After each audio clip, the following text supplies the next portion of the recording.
나모 따사 바가와또 아라하또 삼마 삼부따소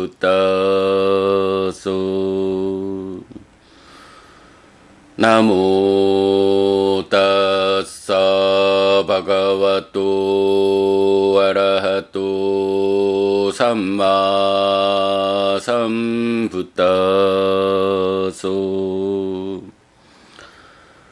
나모 따사 바가와또 아라하또 삼마 삼부따소.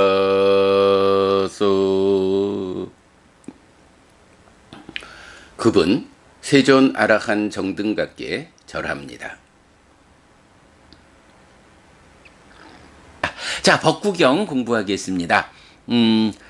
우리가 지난번 수업 공부에서 25번째 품 비코 왔고 비구품 공부 시작했어요. 그래서 360번부터 362번까지 4개의 개송 3개의 개송 통해서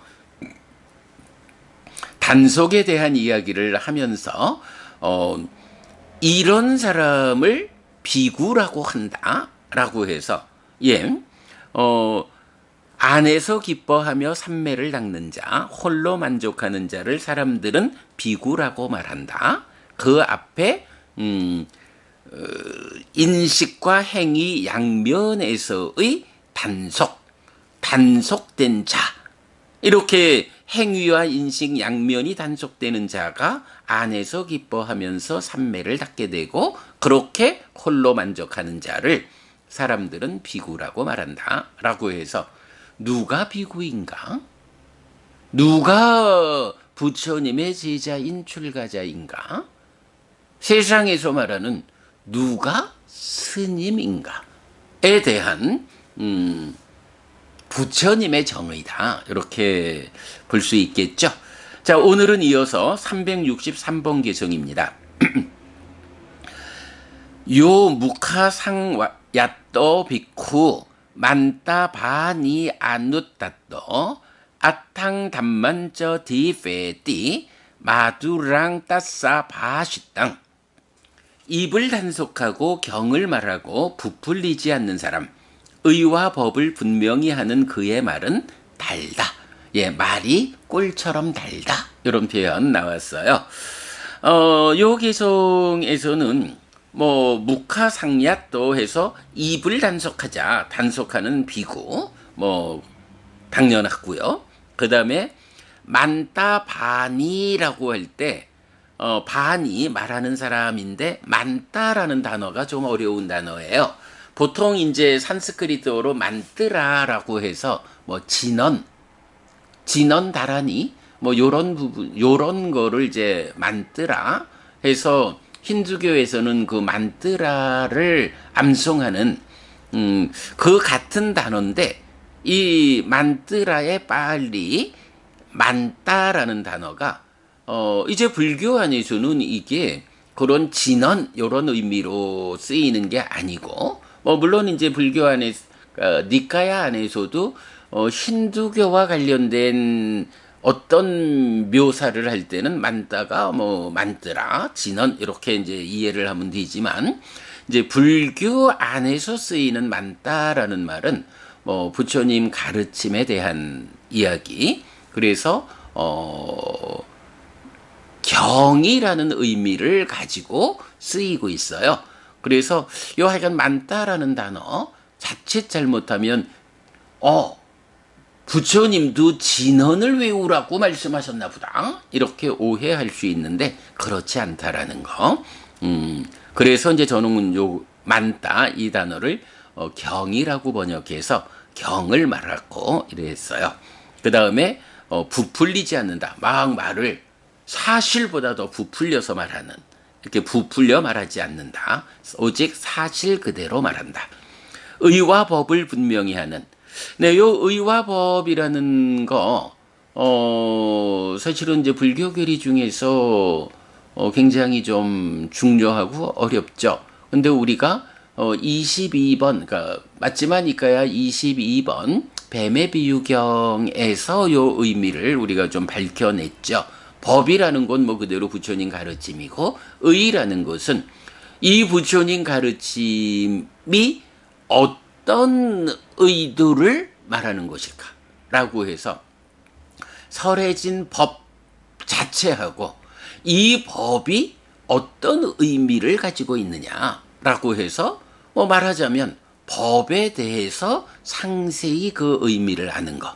달리 말하면 아비담마, 법에 대한 이야기. 요렇게 이제 이해를 할 수가 있죠. 그래서 입을 단속하고 경을 말하고 부풀리지 않는 사람, 의와 법을 분명히 하는 그의 말은 달다. 꿀처럼 달다. 이렇게 말하고 있어요. 그러니까 어떤 말을 해야 합니까? 라는 거 이렇게 이제 말해주고 있고요. 364번 개정입니다. 담마라모 담마라또 담망 아누 윗진 따양 담망 아누 사랑 비쿠 삿담마 나 빠리 하야띠 법을 즐기고 법을 좋아하는 사람, 법을 깊이 생각하는 사람, 법을 기억하는 비구는 정법으로부터 퇴보하지 않는다. 라고 해서 우리 뭐 이제 또 우리가 두 개의 경에서 보지만 담마라가라고 해서 법을 좋아하는 이제 이런 표현. 사실 라가라면 탐진치의 탐인데 그 탐이라는 말도 원래 이제 그 우리가 메커니즘적으로 의미를 해석해 보면 즐거운 느낌에 대해서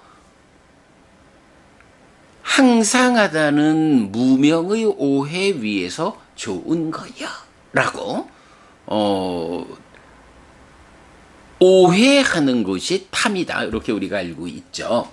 그런 부정적 요소인 탐도 법을 좋아한다. 담마라가 이렇게 이제 나타나는 용례를 본 적이 있죠. 그거는 수행자에 대한 긍정적 입장이었죠. 이제 뭐 마찬가지 개념으로 이제 법을 즐기고 법을 좋아한다. 법을 깊이 생각한다. 그렇게 법을 기억하는 비구는 정법으로부터 퇴보하지 않는다.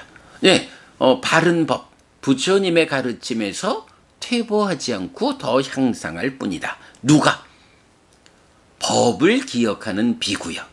법을 기억하는 비구가 누구야? 법을 즐기고 법을 좋아하고 법을 깊이 생각하는 사람. 네, 요런 사람이 법을 기억하는 비구다. 이런 비구는 정법으로부터 퇴보하지 않는다.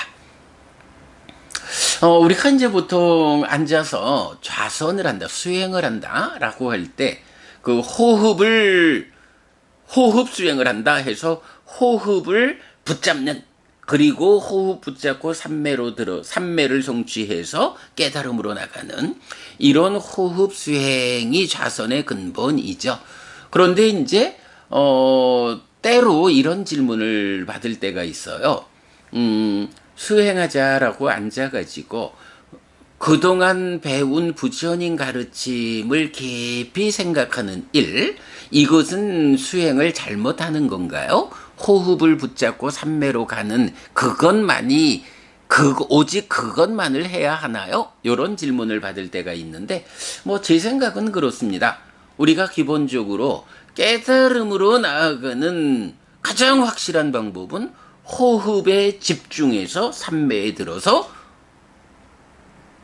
삼매를 닦는 일을 통해서 깨달음으로 가는 거 당연히 우리가 그 수행을 해야 해요. 그러나 또 한편으로는 뭐 경에서도 숙고하는 힘 이런 그렇게 잘 수행하기 위해서 바르게 삶을 살아내기 위해서는 숙고하는 힘이 필요하다. 무엇을? 부처님 가르침을 깊이 생각해서 바로 부처님이 설하신 법이 어떤 의미를 가지고 있느냐? 바로 앞에서 말했던 의와 법을 분명히 하는 이 표현. 이렇게 수행자로서 앉아가지고 호흡을 붙잡고 삼매로 가는 깨달음으로 가는 이 과정이 깨달음을 위한 근본적인 방법이지만 그러나 또 그렇게 깨달음으로 가기 위한 준비의 과정으로서 앉아서 부처님 가르침을 내가 이렇게 법회를 통해서 또는 스스로 경을 공부하는 일을 통해서 부처님의 법을 만났다. 그럴 때 이 부처님 가르침을 깊이 생각해서 잘 정리하고 꿰어내고 또 그 의미를 분명하게 이해하게 되는 요런 공부도 훌륭한 수행이다. 경에서는 두 가지 힘이 있다라고 해서 숙고하는 힘 그리고 이어서 수행의 과정을 설명하기도 하거든요. 예, 이렇게 법을 즐기고 좋아하고 깊이 생각해서 법을 잘 기억하는 이 비구, 법을 숙고하는 이런 비구가 정법으로부터 퇴보하지 않는다. 네, 정법으로부터 퇴보하지 않아야 깨달음을 위한 그 과정을 힘있게 진행할 수 있죠. 예, 그래서 법을 기억하는 비구가 정법으로부터 퇴보하지 않는다. 우리가 수행하자라고 할 때 이렇게 법을 숙고하는 일도 훌륭한 수행이다. 라는 부분 같이 말씀드리고요. 자, 그 다음에 365번 개송입니다. 살라방 나띠 만네이야 만네상 삐하양 짜레 안내상 삐하양 비쿠 사마딩 나디 가차띠. 자신이 얻은 것을 낮춰보지 않아야 하고 다른 사람이 얻은 것을 부러워하지 않아야 한다. 다른 사람의 성취를 부러워하는 비구는 삼매를 성취하지 못한다. 366번 앞발라보 삐제비코 살라방 나띠 만냐띠 땅 외대와 빠상산띠 숫다 지윙 아딴디 땅.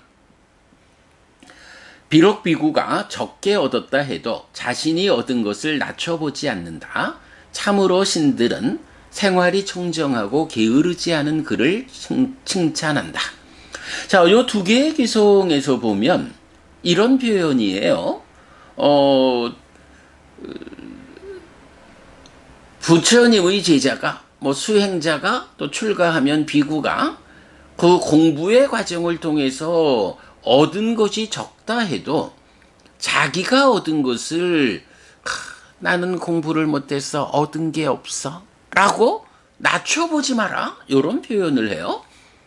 어찌 보면 아이고 내가 아직 공부가 부족하구나, 내가 얻은 것이 이렇게 왜 작은 것밖에 얻지 못했으니 참 큰일 났다, 서둘러야 한다, 이렇게 자기가 얻은 것을 부족하다라고 낮춰보고 더 열심히 나가라 이렇게 말해야 할 것 같은데, 이제 두 개의 개성은 자신이 얻은 것이 비록 적게 얻었다 해도 낮춰보지 않아야 한다 이렇게 표현을 해요. 그러면서 더욱이 다른 사람이 얻은 것을 부러워하지 않아야 한다. 이게 마지막이니까야 6처 분석경인가요? 그쪽에서 보면 그 개발된 느낌으로의 고뇌가 나오는데, 저분들은 저렇게 삶을 완성했는데 나는 언제나 저분들만큼 성취할 수 있을까?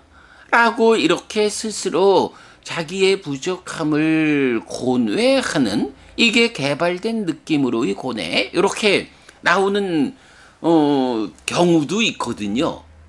더 앞서간 삶을 완성한 분들을 바라보고 저분들이 성취한 저 경지를 나는 언제 나갈까? 나의 부족함을 이렇게 고뇌함으로써 동력을 잡는 이런 부분, 이런 말씀도 있는데, 여기 두 개성은 좀 그와는 다르게 내가 얻은 것을 비록 내가 적게 얻었다 해도 낮춰보지 마라. 다른 사람이 얻은 것을 부러워하지 않아야 한다. 저분께서 성취한 저 높은 경지를 나는 언제나 얻을 수 있을까라고 부러워하지 않아야 한다. 그게 극경에서 말하는 거랑 이 개성이 말하는 게 의미가 다른 건 아니죠. 경우를 달리하는 거죠. 그 경에서는 그런 더 높은 경지를 앞서가신 분들을 보면서 내가 스스로를 더 부추겨가지고 더 강한 의지를 가지고 공부를 서둘자. 요렇게 이끄는 경이라면 이제 이 개성에서는 그와는 좀 다른 경우를 말하는 것 같아요. 저는 이렇게 보여요.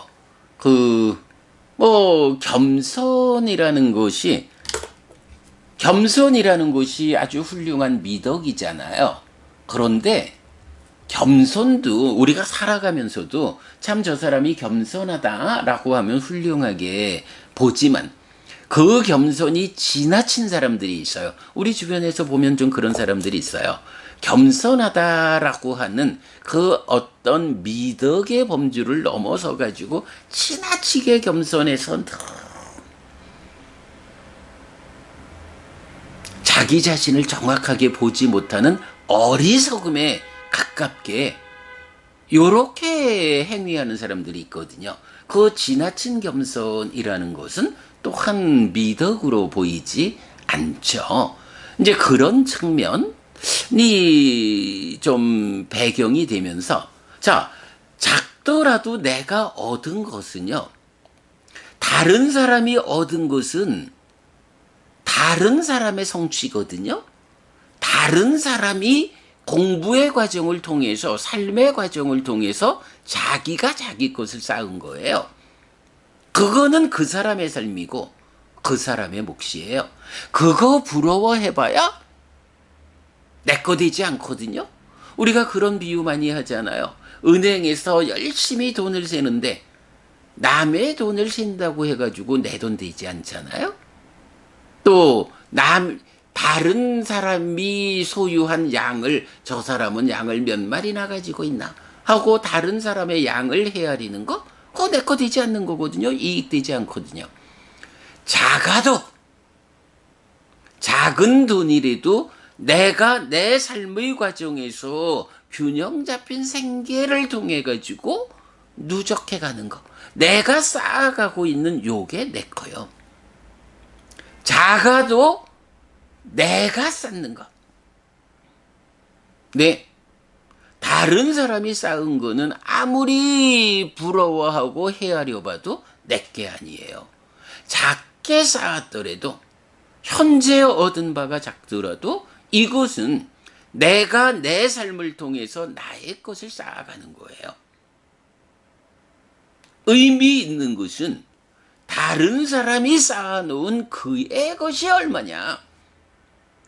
이게 나에게 의미를 갖지 못하는 거예요. 아까 말씀드렸던 저 앞선 경지에 있는 저분들의 경지를 나는 언제 뒤따라갈 수 있을까 하고 뒤따라가기 위해서 나를 부추기는 그런 측면이 허용되는 거하고, 이제 다른 사람이 쌓은 것을 그저 숫자나 헤아리면서 부러워하는 요거는 아니다 라는 거하고가 관점을 달리하는 거죠. 그래서 이 개성에서는 어쨌든 의미 있는 것은 작은 것이라 해도 내가 쌓은 것. 내가 이제 부처님을 늦게 만나가지고 부처님 가르침을 배워 알고 실천함으로써 내 삶의 성과를 쌓아가는, 이렇게 내가 얻은 것이 아직은 적더라도, 그러나 나는 이제 출발했어. 내가 이제부터는 부처님 가르침을 배워 알고 실천하는 일에 더 적극적으로 더 적극적이 되어서 시간이 더해지는 만큼 나의 삶에서 더 많은 것들을 쌓아 나가겠어. 향상하는 삶, 깨달음으로 접근하는 삶을 내가 살아가겠어. 라고 지금 내가 지금 진행하고 있는 이런 삶의 성과가, 그래, 이제 내가 쌓기 시작했다. 아직은 쌓은 것이 적어도, 아직은 얻은 것이 적어도 이것이야말로 내가 쌓은 나의 것이다. 내 삶을 향상으로 이끄는 동력이다, 재산이다. 이런 관점으로 내가 쌓은 것을 보아야 한다. 내가 쌓은 것, 내가 얻은 것을 낮춰보지 않아야 한다. 다른 사람이 아무리 많이 쌓았다 얻었다 해도 그것은 그의 것이지, 그거 부러워한다고 해서 그거 내 거 되는 거 아니다. 작더라도 내가 나의 삶을 통해서 쌓은 것, 이것이 정녕 소중한 것이고, 이 소중함의 관점에서 시간이 더해지는 만큼 내 것이 더 많이 쌓여질 것이요, 삶이 향상할 것이고 깨달음으로 지향되어 갈 것이요. 이렇게 내 삶의 성과를 낮춰보지 않는 것.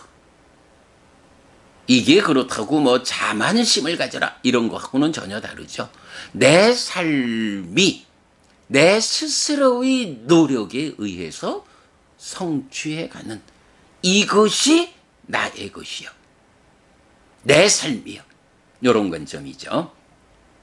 그래서 비록 비구가 적게 얻었다 해도 자신이 얻은 것을 낮춰보지 않는다. 참으로 신들은 생활이 청정하고 게으르지 않은 그를 칭찬한다.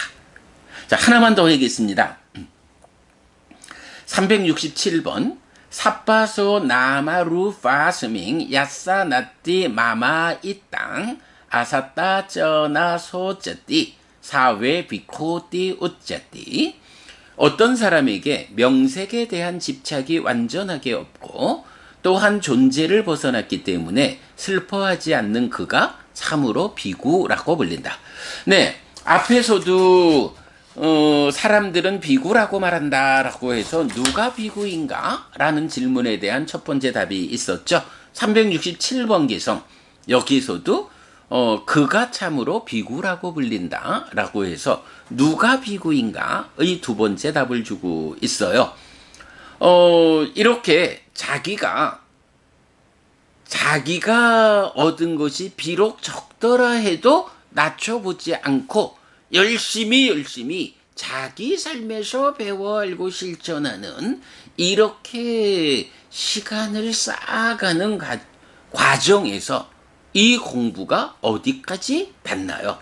예, 어떤 사람에게 명색에 대한 집착이 완전하게 없고 이랬어요. 명색에 대한 집착이 없다는 거 뭔가요? 이거 뭐 우리 식과 명색이 서로 조건된다라고 해서 식이라고 하는 이 마음과 마음의 파트너가 되어서 나를 구성하는 명색, 몸과 마음이 함께한 가운데 파생된 거, 이래가지고 명색이죠. 명색에 대한 집착이 완전하게 없고라고 하는 것이 식이 더 이상 몸에 구속되지 않는, 요거를 번뇌의 소멸, 번뇌의 부서짐에 의해서 무명이 버려지고 명이 생겨나는 상태에서 요거를 소멸이라고 부르죠. 바로 명색에 대한 집착이 완전하게 없다라고 하는 것이 식의 소멸, 소멸된 식. 그래서 몸에 제약되지 않는 식의 상태가 실현됐다. 요런 상태를 나타내는 말이 있죠. 식은 속성이 없고 한계가 없고 모든 관점에서 빛난다 라고 해서 번뇌로부터 벗어난, 몸의 제약에서 벗어난 식본연의 상태를 지시하죠. 네, 이렇게 명색에 대한 집착이 완전하게 없다. 요런 상태를 또 뭐라나요? 존재를 벗어났다. 여기서 존재라는 게 식과 명색이 함께한 늘 말하는 거지만 번뇌의 영향 위에서 무명으로부터 취라고 하는 이 9단계의 불완전한 조건 관계에서 생겨나는 10번째 지분 유 존재죠. 이 불완전한 조건 관계에서 생겨난 불완전한 존재, 이런 존재에게 생노사수비고운해라는 괴로움이 생겨난다라고 하죠. 이런 존재를 중심에 둔 12연기.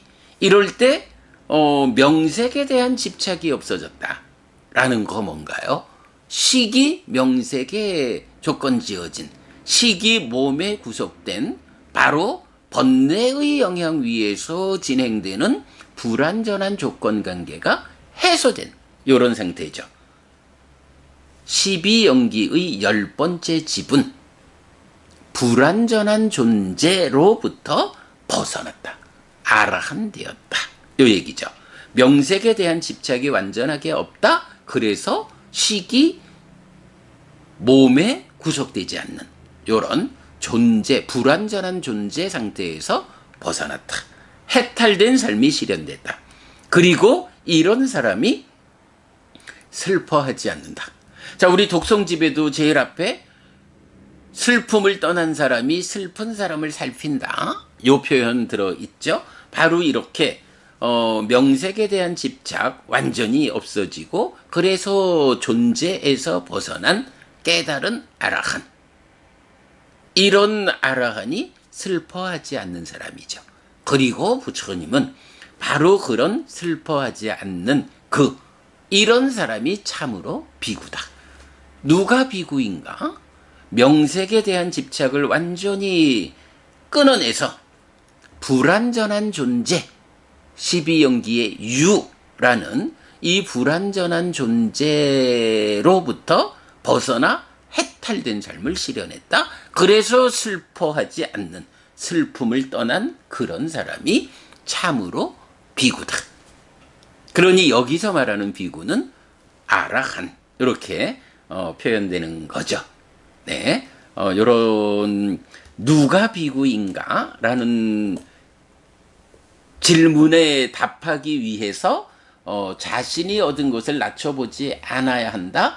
그런 자신의 노력을 쌓는 그 일을 통해서 명색을 완전히, 명색에 대한 집착을 끊어냄으로써 불완전한 존재로부터 벗어나 해탈한 이런 아라한, 슬퍼하지 않는 자, 그가 참으로 비구다. 네, 오늘은 363번부터 367번까지 3, 4, 5, 6, 7. 아이고, 이틀이나 법구경 공부를 쉬었는데 오늘 그래도 5개의 개성 공부했습니다. 네, 여러분, 오늘도 부처님의 언어로 부처님의 가르침을 공부하면서 하루를 잘 시작했습니다. 잘 시작한 오늘 하루 여러분 내내 편안하시고 이익과 행복을 쌓는 시간 되시기 바랍니다. 함께 해주셔서 고맙습니다. 여러분 행복하십시오.